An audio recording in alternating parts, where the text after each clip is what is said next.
Imagine if VW and Google created an EV with VW fit and finish and Google providing all the brain power. Sounds intriguing, right? Well, this is the Jiyue 01 Robocar, and it's basically the Chinese version of that. And I know what you're thinking. There must be so much hype, so much frenzy. But imagine no one really caring that much.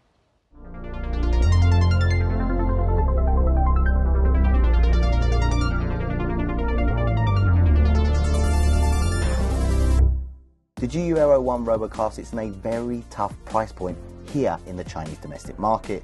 The 200 to 300,000 RMB price segment is absolutely cutthroat right now. The Jiyue 01 has three trims ranging from just under $30,500 for the rear-wheel drive base version up to around $43,000 for the dual motor performance. Our test car rear-wheel drive super long-range version starts in the middle at $35,000 US.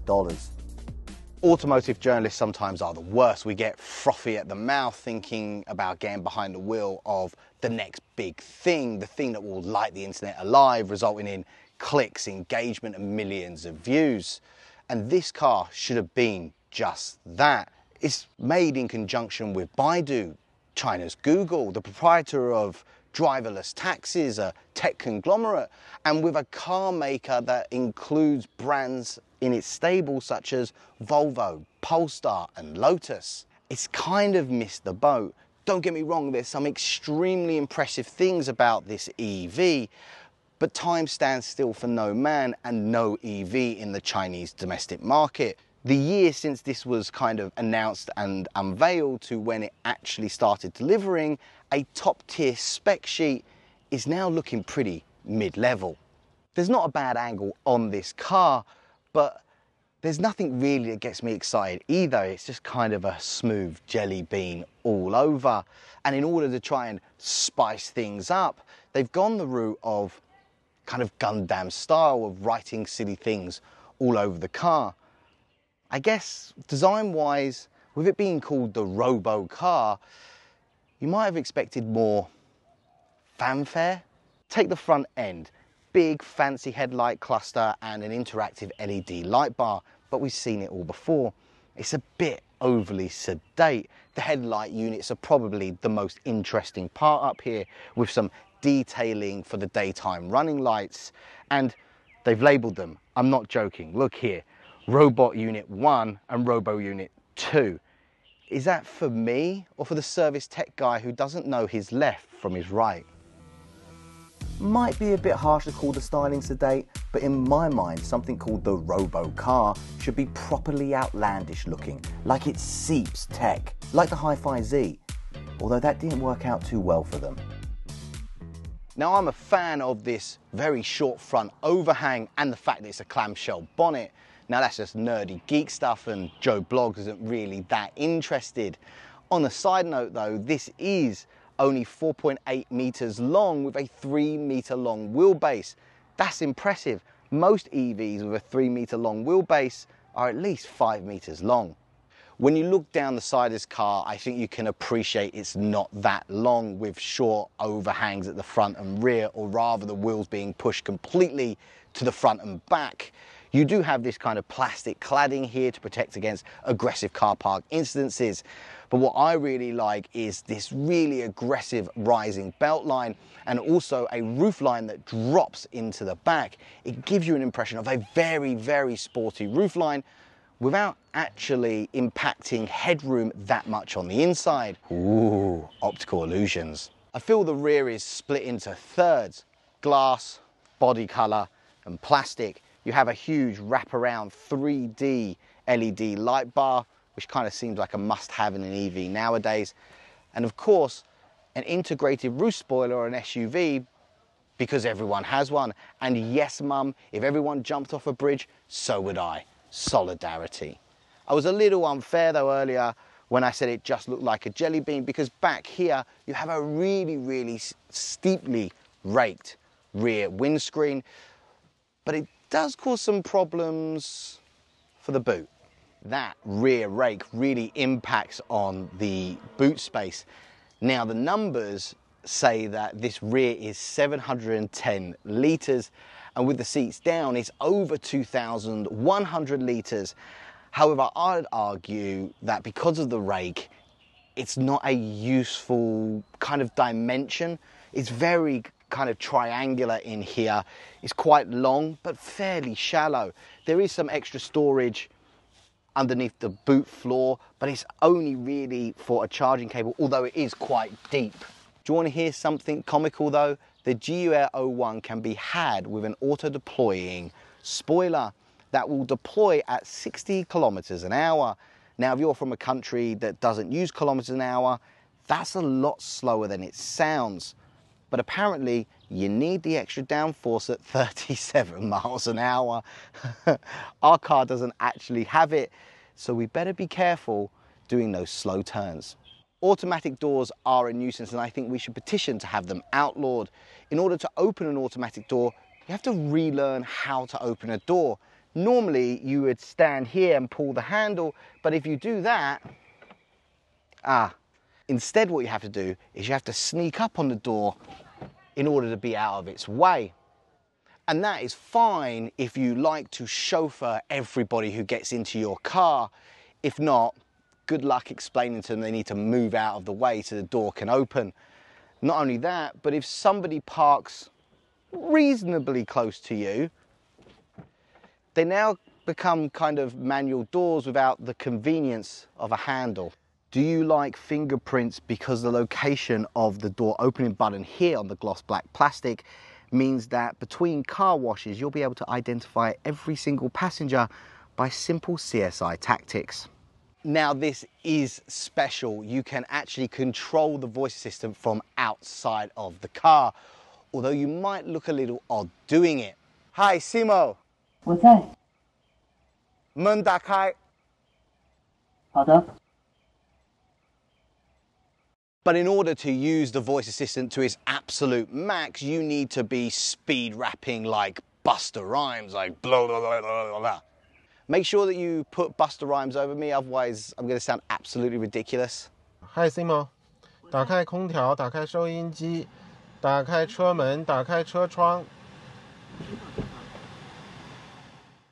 Open the door and jump in, and with a press of the brake pedal, the door will automatically close, a la Rolls-Royce. What's not very Rolls-Royce-like is the interior materials in here. Now, 12 months ago, the materials in here would have been completely acceptable for a car of this price point. Unfortunately, the Jiyue 01 has kind of been a victim of the price wars, with cars that are meant to be much more expensive than this now occupying the same price. We actually have the upgraded interior package in here, which means that we have Nappa leather that wraps around the door cards and the dashboard. Here normally is just some kind of micro suede, but even still, it's a little bit thin and there's a lot of hard plastics elsewhere in this cabin. Is it cliche to say spaceship vibes in here? Let me address the elephant in the room, which is this humongous 35.6-inch screen powered by a Snapdragon 8295. I can barely reach the other side, but if you want to see an even bigger screen, go check out Ethan's review of the Galaxy E8. Now, even though it's extremely wide, it is only about half a screen tall, so there is no IMAX movie experience in here. The screen is actually split into 3 sections within inside the single panel. Behind the steering wheel, in front of the driver, is the kind of instrument cluster. Good thinking. And it's actually touchscreen, which is pretty cool. Now, I said earlier that you can't get a full IMAX experience in here. And that's true when you're watching a movie. So if you choose to watch something on here, it can be on the middle screen portion. You can choose to black out the rest of the screen and either have it in front of the driver or in front of the passenger, or you can even do a dual mode, so you have it in front of the driver and passenger at the same time. However, if you do want, say, a full screen experience in here, you can do that while playing a game. And if you just tap in and you choose a game, you'll end up with a huge widescreen version, and that looks pretty cool. There is one thing that really drives me mad about this screen, however, and it's the fact that it ends just here, just off center of the steering wheel. I would like it to go all the way across because it just drives my OCD a bit mad. Okay, fine, I'll talk about it. You can opt for a yoke. Long story short, I wouldn't. In its defense, it does give you a great view and access to the instrument panel section of the screen, which is actually a touch screen, and you do need to touch it in order to initiate the auto park. But for everything else, it's a proper pain. It's 1.5 locks either way. So in tight situations and car parks, U-turns, it's a right faff. However, I do have a solution for it.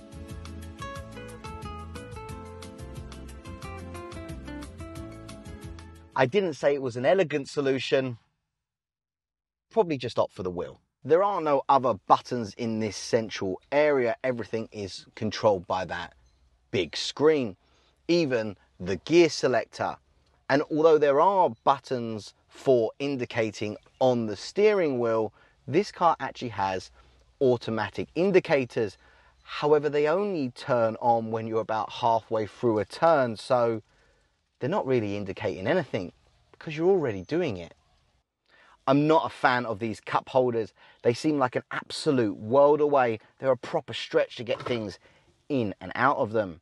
One useful thing that Jiyue has done in this Gundam sort of way is label things. For example, storage. Thanks, Jiyue. As well as up here, robo sound on the speakers. Now it's an 8-speaker system as standard with an optional 18-speaker. Going back to the middle here, you have this kind of large floating center console with a charging pad up top here, but it's kind of quite big and the rubber is kind of hard and slippery. It really makes me feel like my phone is going to slip around as I drive.